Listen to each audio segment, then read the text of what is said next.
আসসালামু আলাইকুম। আমি শামীমা খুলনা থেকে বলছি। বিডি ব্লগার শামীমা চ্যানেল থেকে আপনাদেরকে আরও একবার স্বাগত জানাই। কাছে কিংবা দূরে, দেশ কিংবা দেশের বাহিরে যে যেখান থেকে আমার ভিডিওটি দেখছেন, আশা করছি আল্লাহ পাকের অশেষ রহমতে আপনারা সকলেই ভালো আছেন। আমরাও আলহামদুলিল্লাহ ভালো আছি। তো চলে আসলাম নতুন আরও একটা ভিডিও নিয়ে। তো এখন আছে সকালবেলা, তো আমি এই তো লাউ শাক কেটে নেব। আর এই লাউ শাকটা কিন্তু আমার পাশের বাড়ির আন্টি দিছে, মানে আমার বাসার সামনে যে একটা আন্টির বাড়ি আছে, একতলা বাড়ি। তো ওই আন্টিই দিছে। তো ওই লাউ শাক দিয়ে ইলিশ মাছ দিয়ে রান্না করবো আজকে, আর মুড়ি ঘন্ট রান্না করব। তো এখন আমি শাকটা কেটে নিচ্ছি আর আপনাদের সাথে কিছু কথা বলবো ইউটিউবার শারমিন ও রাজ সম্পর্কে। তো আপনারা কম বেশি যারা ওদের ভিডিও দেখেন তারা কিন্তু সকলেই জানেন যে শারমিন এবং রাজের মধ্যে একটা ঝামেলা চলছে। তো আমি কিন্তু ওদের ফ্যামিলির সবাই, মানে তৃষা আপার ফ্যামিলিতে প্রায় 10 থেকে 15 জন কিন্তু ইউটিউবিং করে, সবাই কিন্তু ইউটিউবার। আর এরা সবাই কিন্তু তৃষা আপার দেখেই কিন্তু ইউটিউব চ্যানেল খুলছে এবং সবাই কিন্তু একটা মোটামুটি ভালো পজিশনে চলে গেছে। তো শারমিনের বিয়ে হয়েছে কিন্তু এখান থেকে 5 মাস 6 মাস এখনও হয়নি আর কি। তো ওদের কিন্তু লাভ ম্যারেজ। লাভ ম্যারেজ মানে ওরা শারমিন আর রাজ নাকি 2 বছর সম্পর্ক করে, মানে তারপরে ফ্যামিলিগতভাবে বিয়ে হয়েছে। তবে ওদের এই ঝামেলার কারণে জানতে পারলাম যে ওদের যে বিয়েতে যে খরচ হয়েছে, মানে রাজের পক্ষ থেকে, ছেলের পক্ষ থেকে যে খরচটা করে আর কি। যেমন বিয়ের সময় বউর জন্যে গয়না, তারপরে শাড়ি, কসমেটিক্স, মানে এভরিথিং যা কিছু হয় সব তো ছেলেরাই দেয়। আর মেয়ের পক্ষ থেকে তো মেয়ের বাবা সেরকম সামর্থ্য থাকলে দেখা গেলো কি গয়না, অর্নামেন্টসও দেয়, আবার ফার্নিচার দেয়, তারপরে লোকজন খাওয়াই দেয়, এগুলো তো করেই। কিন্তু এখন জানতে পারলাম যে মানে ছেলে পক্ষ যে বিয়ে করতে আসছে, যে খরচ মেয়ের জন্য যেসব জিনিসপত্র নিয়ে আসছে, সমস্ত টাকাই নাকি শারমিন দিছে। কারণ রাজ নাকি মালয়েশিয়া ছিল, যেটা ওদের ভিডিওতে জানলাম। ভিডিও থেকে রাজই বলছে এটা, যে তার কাছে নাকি কোনো টাকা ছিল না, কোনো এক সমস্যার কারণে নাকি মালয়েশিয়া থেকে সে চলে এসেছে। তো সেজন্য আর কি শারমিন টাকা দিয়েছে। আর যেহেতু মানে লাভ ম্যারেজ, দুজন দুজনকে ভালোবাসে, তো সে কারণেই কিন্তু শারমিন টাকা দিছে। আর আমরা ওদের বিয়ের অনুষ্ঠান সব কিছু কিন্তু আমি দেখেছি আর কি। তো সে সময় কিন্তু বিয়ের আগেই শারমিন বলল যে 1 লাখ টাকা দিছে রাজ গহনা বানানোর জন্য। তো সেটা দিয়ে আর শারমিনের জন্য গহনা তৈরি করবে। এখন জানতে পারলাম সে 1 লাখ টাকাও নাকি শারমিন দিছে। এদের এই গ্যাঞ্জামের কারণে আর কি রাজ বলে দিয়েছে সব কিছুই। তো আমার যেটা মনে হলো, আমি যেটা নারী হয়ে নারীর পক্ষ টানছি সেটা না। তো আমার মনে হয় শারমিনের দিক থেকে শারমিন 100% রাজকে বিশ্বাস করে ভালোবেসে বিয়ে করেছে। কিন্তু আমার কেন জানি মনে হচ্ছে রাজ ওকে, শারমিনকে মানে ঠকাইছে আর কি। ও জাস্ট ওর চ্যানেলটাকে দাঁড় করানোর জন্য শারমিনকে ঢাল হিসেবে ব্যবহার করছে, সেটাই মনে হচ্ছে।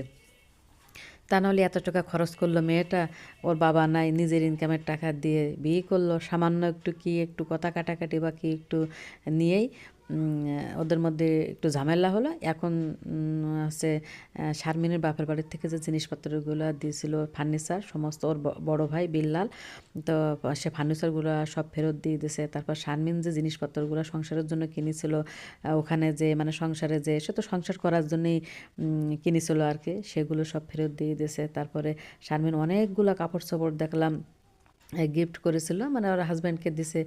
তো সে কাপড়গুলোও দেখলাম যে গত দিনের ভিডিওতে সব দেখাচ্ছিলো, আর খুব আপসেট হয়ে পড়ছে। আসলে হওয়াটাই স্বাভাবিক, একটা মেয়ে এসে গেছিলো কিন্তু সংসার করার জন্য। আর এর আগে কিন্তু শারমিনেরও একটা বিয়ে ছিল। তো শুনছি, যেটা সত্য কতটা সত্য জানে না, শারমিনের নাকি কোনোদিন বাচ্চা কাচ্চা হবে না। আর রাজের নাকি আগে আরও 2টা বিয়ে ছিল এবং 2টা বাচ্চা আছে। এগুলা কিন্তু আমরা আসলে জানতাম না। এই যে এদের দুইজনের মধ্যে গ্যাঞ্জাম হওয়ার কারণে কিন্তু এখন সব জানাজানি হয়ে যায়। তো সেটা কোনো ফ্যাক্ট না, দেখা গেলো একটা ছেলে 4টা বিয়েও করতে পারে। আর আগের বউর সাথে যদি ছাড়াছাড়ি হয়ে যায়, তাহলে তো দুজন যেহেতু ভালোবাসে, বিয়ে করলে ওটা কোনো সমস্যা না। কিন্তু সমস্যাটা যেটা দেখা যাচ্ছে যে রাজ নাকি, যেহেতু শারমিন ইনকাম করে, রাজ নাকি বলছে যে টাকা পয়সা শারমিনে যে বাপের বাড়ি যাতায়াত করে, যেহেতু ওর বাবা না, ওর মা অসুস্থ, মাকে একটু অসুস্থ হলে যায়। তারপর ওর ভাই বিলালের তো অনেক মানে জটিল রোগ আছে আর কি, থ্যালাসিয়াম নাকি, রক্ত থাকে না শরীরে আর কি, কিছুদিন পর পর রক্ত দিতে হয়। তো সেই জন্য শারমিনই টেক কেয়ার করে। এখন রাজের বক্তব্য হচ্ছে যে আমার সংসারে থেকে তুমি এভাবে বাপের বাড়ি যেতে পারবে না, বা এতটা দায়িত্ব পালন করতে পারবে না। আমি যেটা নিষেধ করবো সেটা তুমি করতে পারবে না, যেটা করতে বলবো সেটাই তুমি করবা। আমার যেটা মনে আছে, আর শারমিনের কথা আছে, আমি নিজে ইনকাম করি, আমি আমার বাপের বাড়ির গার্জিয়ান এক প্রকার। আমি আমার মা অসুস্থ মাকে দেখতে হয়, তারপর ফুপুর হয় যে ডাক্তার দেখাতে যায় ঢাকা, তাদেরকে নিতে হয়, তার বাইরে নিতে হয়। আমি এটা মানতে পারবো না। মানে আমার মনে হয় এটাই নিয়ে, যেটা শুনলাম এটাই নিয়ে ঝামেলা হয়েছে। তো আমার কাছে কথা হচ্ছে কি, রাজেরও অতটা কঠোর হওয়া ঠিক না। পাশাপাশি তো যে রাজের তার কোনো টাকা খরচ আছে না, তারপরে দেখা গেলো কি আমাদের মেয়েদের সংসার জীবনে মানে বিয়ের পরে আসলে বাবা মার প্রতি বেশি দায়িত্ব পালন করা কিন্তু ঠিক না। করতে গেলেই কিন্তু এরকম অশান্তি বাধে। তো এটাই নিয়ে নাকি ভেজাল হয়েছে। তবে শুনছি শারমিনে নাকি গায়ে হাত দিছে, মায়ের পেট করতো রাজ। এটা কিন্তু শারমিন পরে বলে দিয়েছে, আর রাজ বলছে না আমি তাকে মারি নাই। তো এক প্রকার গ্যাঞ্জাম হলেই কিন্তু শারমিন রাগ করে চলে আসে। চলে আসার পরে ডিটেলস তো আমরা জানি না, যে রাজের যে আইফোন দিয়েছিল বা মোটরসাইকেল দিয়েছিল সেগুলো নিয়ে নিয়েছে। নিয়ে নেওয়ার পরেই মনে হয় সম্ভবত ওদের মধ্যে মানে গ্যাঞ্জামটা আরও বেড়ে গেছে। আর শারমিনের চ্যানেলটা, মেইন কারণ আছে শারমিনের যে চ্যানেলটা ছিল, এই চ্যানেলটা কিন্তু রাজ নিয়ে নিছে। সব কিছু নাকি রাজের গ্রিপে রেখেছিল। তো এটা কিন্তু আসলে রাজ ভুল করেছে, কারণ ওটা তো তার অনেক কষ্টের একটা জিনিস। সে বিয়ের আগে থেকে কিন্তু চ্যানেলটা দাঁড় করিয়েছে। তবে এখন সবটাই মিলে মনে হচ্ছে আমার যতটা সম্ভব, রাজ হচ্ছে মানে শারমিনকে জাস্ট ইউজড করেছে ওর চ্যানেলের জন্যে, কিন্তু শারমিন এটা বুঝতে পারেনি। তারপরে আমি মনে করব যদি এখনও সুযোগ থাকে, তাহলে দুজনকে মেনে নেওয়াই উচিত, কারণ একটা সংসার ভাঙ্গা আর একটা মসজিদ ভাঙ্গা সমান কথা। তা আল্লাহ ওদেরকে মিলাই দিক। তো ফার্নিচার টার্নিচার সব কিছু ফেরত দিচ্ছে, জামা কাপড়ও। তো শারমিন খুব কিন্তু আপসেট হয়ে গেলো, দেখলাম জুতা টুতা যেখানে যা সব কিছু ফেরত দিল। গত ভিডিওটি দেখলাম। তা আসলে এগুলো কিন্তু দুইজনের কারোর জন্য ভালো হচ্ছে না, শারমিন এবং রাজ। তো আমি মনে করি যে এখনও সময় আছে, ভুল ত্রুটি যা দুজনের হয়েছে সংশোধন করে নিয়ে মিলেমিশে সংসার করাটাই উত্তম। আর বিয়ে কয়টা হবে? শারমিনের আগে একটা বিয়ে ছিল, একটা যদি ভেঙে যায় তা আরেক জায়গায় তো দিতে হবে। তাদের দেখা গেলো আরেক রকম সমস্যা হবে। আবার রাজেরও তো আগে দুইটা বিয়ে ছিল, দুই ঘরে দুইটা বাচ্চা। আবার শারমিনকে যদি ছেড়ে দেয় তাহলে তো আরেকটা বিয়ে করতে হবে, তাহলে সে মেয়ের তো আরও সমস্যা থাকতে পারে। তো সংসার মানে আছে স্যাক্রিফাইস, যে যত স্যাক্রিফাইস করতে পারবে সংসার জীবনে সে তত কিন্তু ভালো থাকবে। তবে মনে হচ্ছে না তাদের সংসারটা আর টিকবে। খুব তাড়াতাড়ি হয়তো ডিভোর্স হয়ে যাবে, কারণ দুইজনের যেসব ভিডিও পাল্টাপাল্টি দিচ্ছে, শারমিন দিচ্ছে, রাজ দিচ্ছে, বা যেসব কথাবার্তা চলতেছে, তা মনে হচ্ছে না সংসারটা টিকবে। তবে দোয়া করি আল্লাহ পাক যেন যে কোনো এক ওসিলায় ওদের সংসারটা বেঁচে যায় আর কি, থেকে যায়, যেন না ভাঙে, সেই দোয়া করি। সকলেই ওদের জন্য দোয়া করবেন, শারমিন আর রাজের সংসারটা যাতে টিকে যায়। তবে না টিকার সম্ভাবনাই বেশি। তারপরে শারমিনদের ফ্যামিলি তো মানে অনেকে ওদের ফ্যামিলিকে নিয়ে কিন্তু অনেক রোস্টাররা রোস্টিং ভিডিও করে, যেমন তিশাপার পুরো ফ্যামিলি, শারমিন তো তিশাপার আপন চাচাতো বোন। তো আমার কথা আছে এটাই যে ছেলেরা, আমাদের যে সমাজ ব্যবস্থা, ছেলেরা 10টা করলে সমস্যা নেই, কিন্তু আমাদের মেয়েদের যদি একটা দুইটা বিয়ে হয় তা নিয়ে কিন্তু অনেক সমালোচনার মুখে পড়তে হয়, বা অনেক সমালোচনা হয়। আর যত দোষ কিন্তু কোনো ছেলেদের হয় না, মেয়েদেরই হয়। তা আমি মনে করি যে শারমিন, আমার মনে হয় যে ভুল ত্রুটি যা কিছু হয়েছে সব কিছু ভুলে যেয়ে আবার একসাথে মিলেমিশে সংসার করাটাই উত্তম হবে। তো এই তো কথা বলতে বলতে কিন্তু আমি এদিক থেকে লাউ শাক কেটে নিলাম। এখন আসছে আমি ঝাল পেঁয়াজ কেটে নিচ্ছি। তো আজকে তো আমি আপনাদের বলেইছিলাম যে আমি লাউ শাক দিয়ে ইলিশ মাছ রান্না করব, আর হচ্ছে রুই মাছের মাথা দিয়ে মুড়ি ঘন্ট রান্না করব। তো দেখতে দেখতে তো রোজা আজকে 4টা হচ্ছে।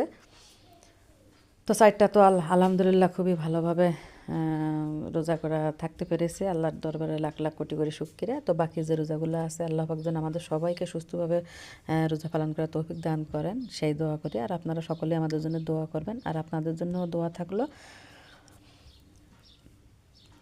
তো এই তো ওদিক থেকে শারমিনের যেহেতু বাবা নাই, মাই কিন্তু শারমিনের এখন বাবা মা সব কিছু। আর শারমিনরা যেহেতু 3 ভাই বোন, 2 বোন, সরি 2 ভাই 1 বোন, তো ওরাও কিন্তু শারমিনরা কিন্তু সবাই ইউটিউবার। শারমিনের বড় ভাই যে বিল্লাল, তারপরে ছোট ভাই বাবু, আবার শারমিন, এদের 3 জনের কিন্তু ইউটিউবিং চ্যানেল আছে, ইউটিউবিং করে ইউটিউব চ্যানেল আছে। তো সবাই কিন্তু আসলে চ্যানেল দিয়েই দাঁড়িয়ে গেছে। তো যে যেখানে আছে সবাই ভালো থাকুক। আর শারমিনের ভাই কিন্তু বিলাল হচ্ছে একটা ই মানে কাপড় চোপড়ও অনলাইনে বিক্রি করতেছে, ওয়াজিফা ফ্যাশন সম্ভবত। তো বিলাল কিন্তু অনেক অসুস্থ।